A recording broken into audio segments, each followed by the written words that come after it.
Hi, for everyone that doesn't know me, my name is Emma. I am 42 and I'm from Derry. I just wanted to come on just to address a few wee issues, things that I wish people had told me about when I was younger. First of all, I want to talk about mental health. I was diagnosed with generalised anxiety disorder 6 years ago. Now, it took me a long time. Now, I can first remember my mental health been affected when I was about 14, 15. It all started off with like a lot of confusion. A lot of the times I didn't know why I was feeling the way I was feeling. I was feeling down. And then it continued on then into my teenage years. I fell pregnant then when I was 19 with my daughter, who's now 21. Now after that, I found I had a lot of feelings that I didn't understand. I didn't really know a lot then about postnatal depression, and they do say that if you have a mental illness or an anxiety condition or anything like that there, postnatal depression will flare it up. So for years after that then, I just didn't know how to deal with my emotions or anything like that there. I find that I went out drinking and partying and whatever else because I didn't know how to deal with it. That was my way of dealing with underlying feelings, maybe being the middle child and stuff like that as well too. And yes, that is a thing. I then had my son when I was 24. I fell pregnant quite quick into the relationship. And at that time, I feel as if I was in one of the worst places I've ever been. It was just so dark at that time. Just feelings and thoughts, and because I couldn't understand what was happening and why I was feeling like it's not as if there was anything wrong. Like, I had a fantastic childhood and I had a great family and all that there, but it was just every day went on, I was just getting worse and worse. So then my waters broke at 30 weeks with TJ, and I was then told that I would end up having to stay longer in the hospital, but I ended up having him 34 weeks. It was just all madness.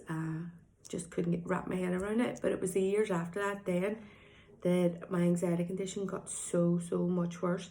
And with anything, with the anxiety condition, the depression kicked in afterwards. I spent such a long time just being down in the dumps and just having all these feelings and crying. And then part of generalised anxiety disorder is you could have like an obsessive thought that something's going to happen to one of your kids, and then that's just like a domino effect. Then it's just you have a thought, you feel anxious, and then the depression, the not sleeping. Like, I spent years not being able to sleep, and it was just going round and round and round. And then it was like, it got to the stage then, it was, why am I even here? Why am I, I can't keep going on. I can't keep doing this every day.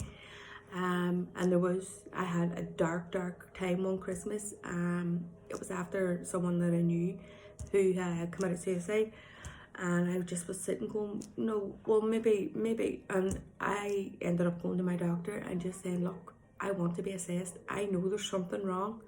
I says, between the way I felt since I was a teenager, and things just don't seem to be getting any better, because at this stage I was getting handed 20 milligrams of this, 20 milligrams of that, 20 milligrams of another thing, and all it was ever doing was getting you to a certain level, and then you were going back down again.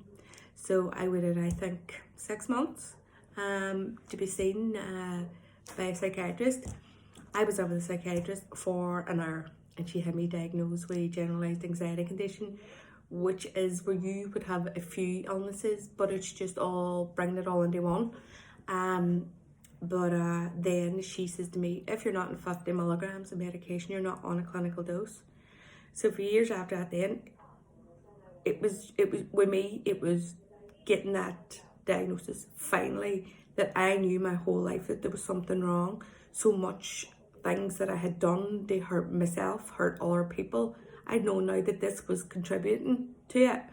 Don't get me wrong, things didn't get that much amazing afterwards. Like, I yo-yoed the whole time, and then it got to the stage then it was bad day, bottle of wine, good day, bottle of wine, and it keeps going round and round.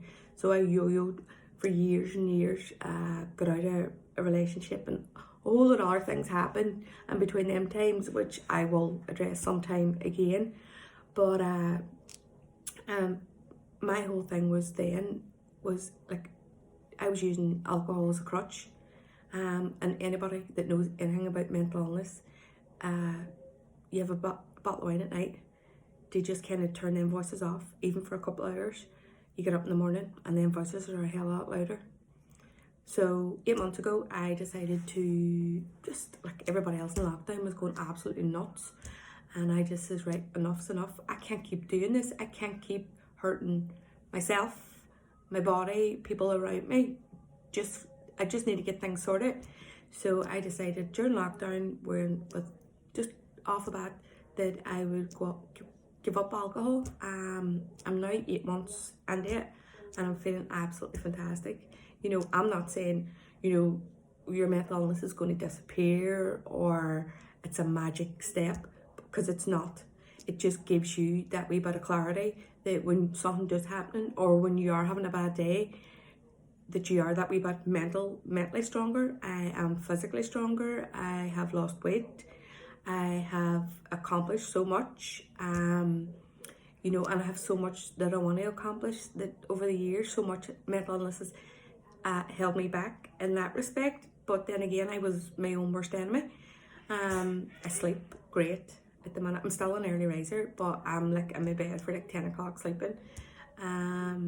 But if I can give anybody any advice, if you do suffer with mental illness, even if it's just, you just feel that you're different, or, you know, your behaviour's just that wee bit, go and see someone about it. Like, I know at the minute things aren't great, that you can't speak to a lot of the mental health team and stuff like that, but there's enough people around you. Even just talk to someone, even ring me, drop me a wee message, or do whatever. I can give you like the best advice I can.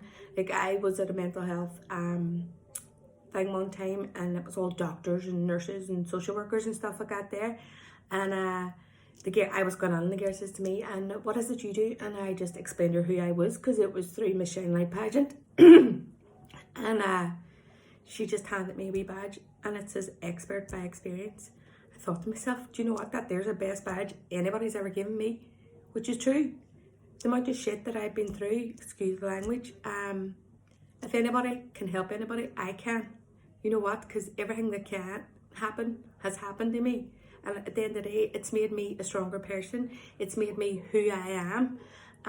You know what, just because you have any kind of mental illness doesn't make you different. You know what I mean? It makes you unique.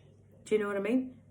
But anyway, I'll let you all go. And again, if any's want to contact me directly or whatever, give me a wee shout. Alright, bye bye.